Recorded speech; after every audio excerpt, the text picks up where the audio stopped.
Al-Badri itu nama apa ya? Ya, nama lain dari Muhammad. Ya para ulama untuk apa ya menggambarkan rasa cinta. Seperti ya kekasih seperti itu kan. Kadang apa ya contoh Nabi Muhammad kan memanggil Siti Aisyah itu Humairo kan ya.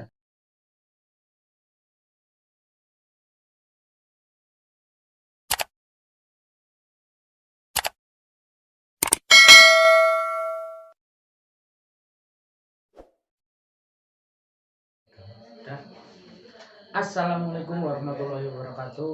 Sahabat Viver Banyumas, kembali lagi bersama saya Mas Bul.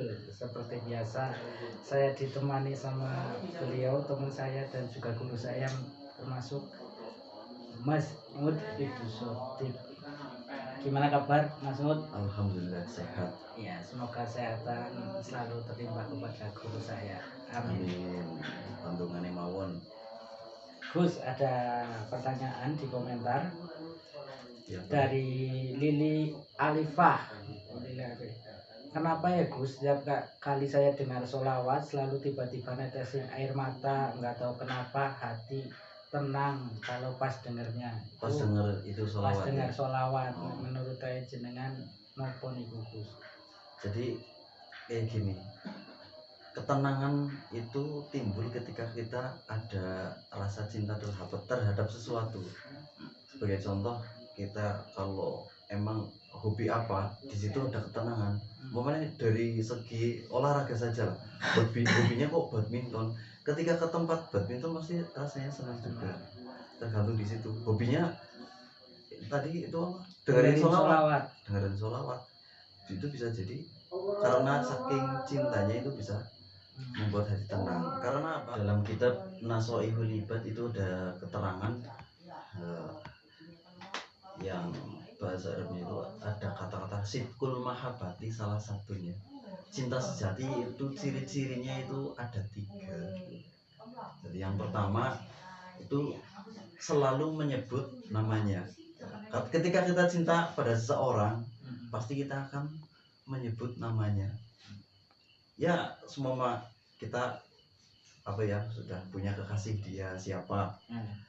Di Facebook pasti ya di-tag lah orangnya, ditandai. Intinya selalu disebut gitu. Betul, selalu disebut. Membuat status apa yang agak bucin-bucin mungkin kalau zaman anak sekarang ya. Mesti ditandai bersama. Nah, itu mesti menyebut. Terus ketika berbincang-bincang pada kawan-kawannya tentang apa pasti akan menceritakan kekasihnya. Oh kalau yang cewek, oh kalau emasku itu kayak gini, hobinya kayak gini, suka ini, pasti akan dengan sendirinya. Ketika punya kekasih katanya ya, ketika kata-katanya punya kekasih tapi kok di situ kok jarang menyebut namanya, itu perlu dipertanyakan. Itu buat cewek-cewek atau cowok-cowok yang punya kekasih itu, kalau cowoknya jarang menceritakan itu meragukan iya. Luar biasa. Terus yang kedua itu memilih perkataan kekasihnya. Jadi daripada yang lain itu yang dipilih pasti perkataan kekasihnya. Ketika kekasihnya mengatakan inginnya seperti ini, orang lain pendapatnya seperti ini, pasti yang dipilih pendapat kekasihnya. Walaupun mungkin lebih berbobot yang lain, tapi tetap karena rasa cinta itu ya memilih kekasihnya. Karena rasa cinta itu. Ada pepatah mengatakan menasehati orang yang sedang jatuh cinta itu percuma itu. Ya betul, karena ya emang ya fokus tertuju pada apa-apa kekasihnya, pasti jadi mamasku ya, kata mamasku seperti ini gitu. Seperti itu kata, ya terserah orang lain mau bilang apa sih, yang penting menurut pendapat dari kekasihnya. Seperti kita juga ketika emang kita cinta Rasulullah, kita harus pengandikan dawuh-dawuh Kanjeng Nabi harus kita ikuti begitu. Kalau memang kita akan membuktikan rasa cinta kita kepada Nabi. Iya, betul. Terus yang nomor 3 itu memilih majelis kekasihnya.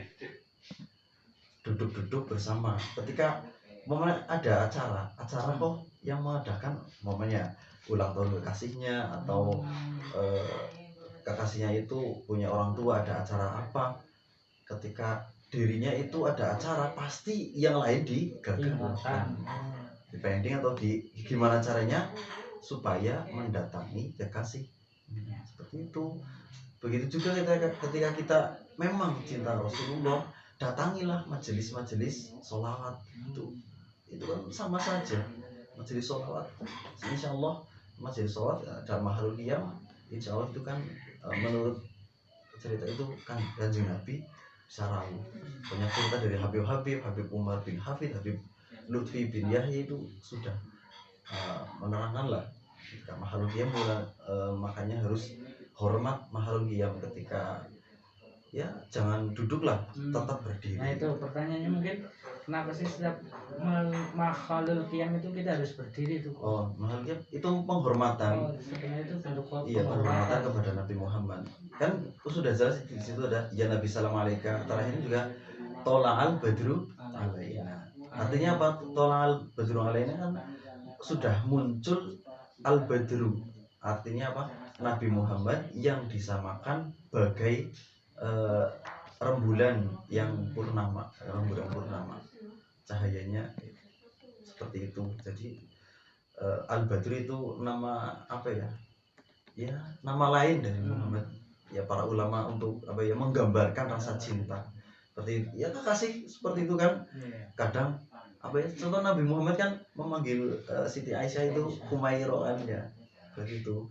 Mungkin ya sahabat-sahabat sekalian memanggil kekasihnya itu beda-beda. Ada yang sayang, ada yang mungkin sayang, ada bebek gitu, dan lain-lain itu ada, mesti sama saja.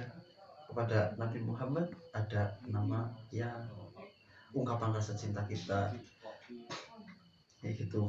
Dari mungkin ketika ya kita sendiri, kita semua mungkin ya, bukan yang bertanya saja, rata-rata orang ketika memang benar-benar cinta Nabi Muhammad, yaitu satu dari awal apa, menyebut namanya, sering bersolawat, terus memilih perkataannya.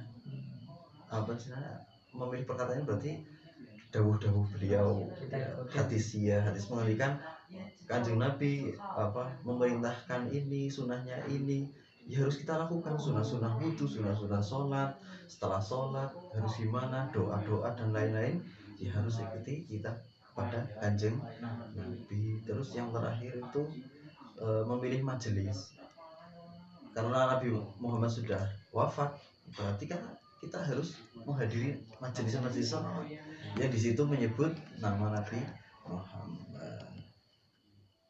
Ada pertanyaan kedua Gus dari Rafika Nurbaiti. Mas, bagaimana cara mencari ilmu yang benar? Oh, cara mencari ilmu yang benar ya. Yang pertama itu ya, cara mencari ilmu ya, menuntut ilmu ada beberapa kategori di sini. Yang pertama ada ta'alum, langsung belajar langsung, ada ta'alum, ada tabaruk, ada tafaul, terus juga ada istifadah ya. Berarti ada empat itu. Mungkin kesimpulan untuk yang penjelasan yang lain bisa lain lagi, tapi menurut analisa saya dari berbagai kitab itu seperti itu. Jadi jalur ta'alum itu jalur belajar mengajar, bertemu antara guru dan murid, harus ada pertemuan, intinya di situ ada kontak. Yang pasti itu harus mencari guru yang pokok dulu. Ini yang paling utama, itu harus ada ta'alum. Tidak boleh langsung kita mencari guru itu langsung melalui YouTube langsung, tapi tidak ada patokan dari kita. Yang penting itu yang seperti ngendikan Gus Yusuf Hudori itu kan pernah ngendikan seperti ini, lebih baik kamu ikuti guru musola kamu yang jelas-jelas daripada kamu mencari yang di YouTube yang belum jelas, seperti itu kan. Seperti itu. Nah, karena itu faktor pertama itu ta'alum, antara belajar kegiatan apa, belajar mengajar itu langsung secara langsung, kontak langsung.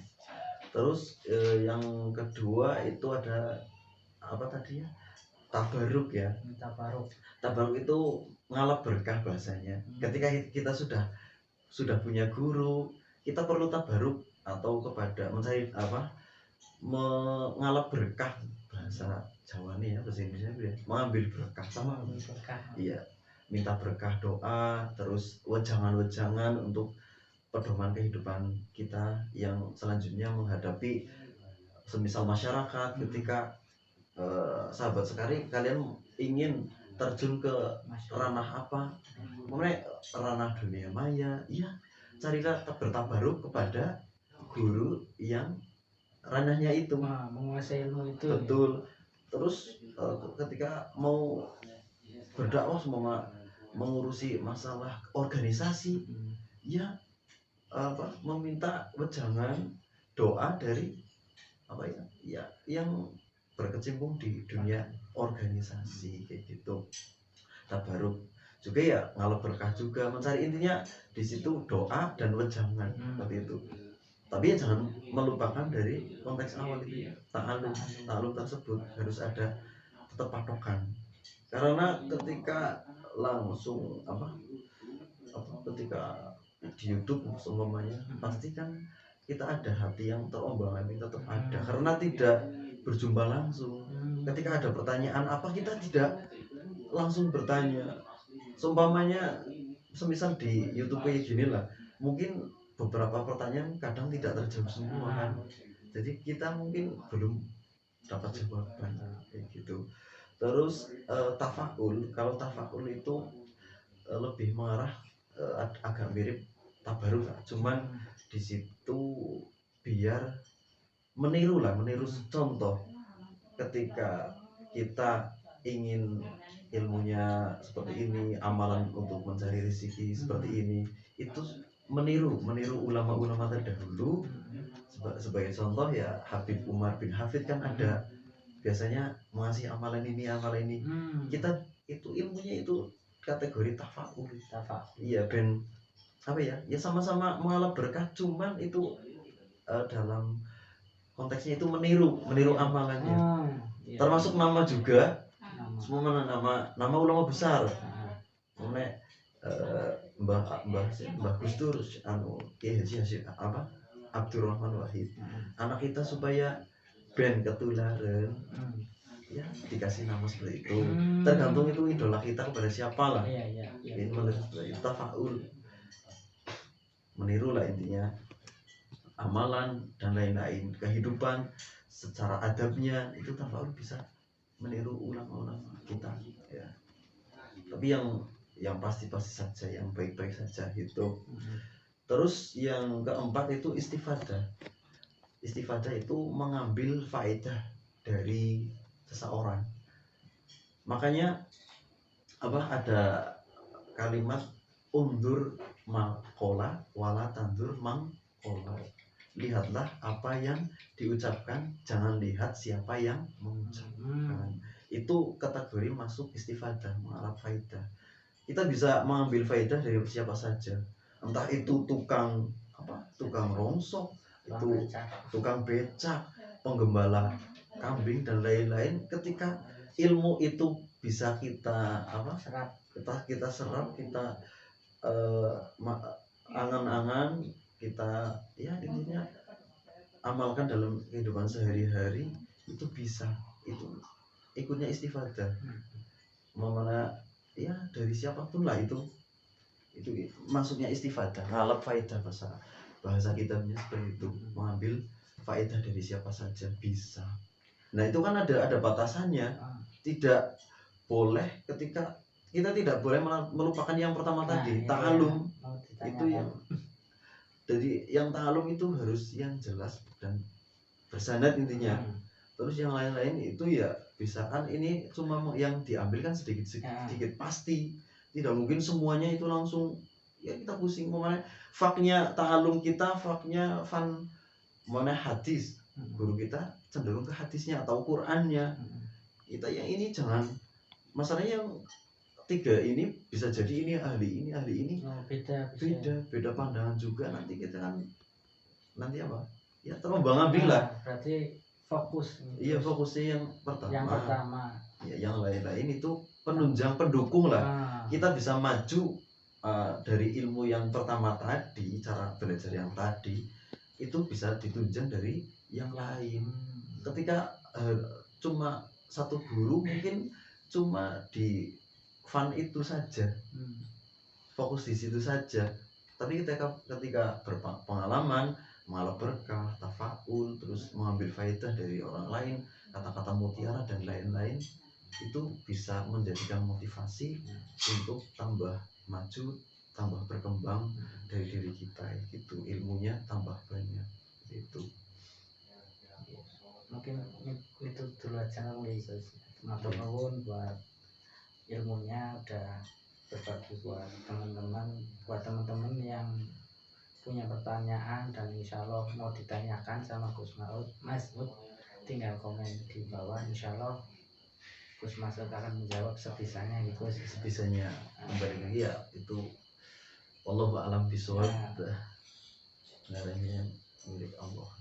Jangan lupa like, comment, subscribe, stay terus di Fiber Banyumas. Assalamualaikum warahmatullahi wabarakatuh.